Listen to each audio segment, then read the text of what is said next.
ఉన్నది ఇడుగోడ తూకమన్నది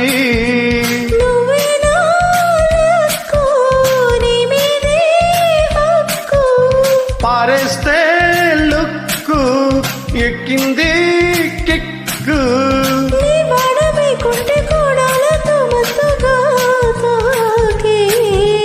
నా ఈలకే ఒళ్ళు ఉయ్యాలగా హాయిగా తేలే సింగమట్టి చిన్నవాడు చీకటింట దీపమెట్టగా వసంతమాడే వేళ ఆనంద బ్రహ్మ గోవింద హారి నీ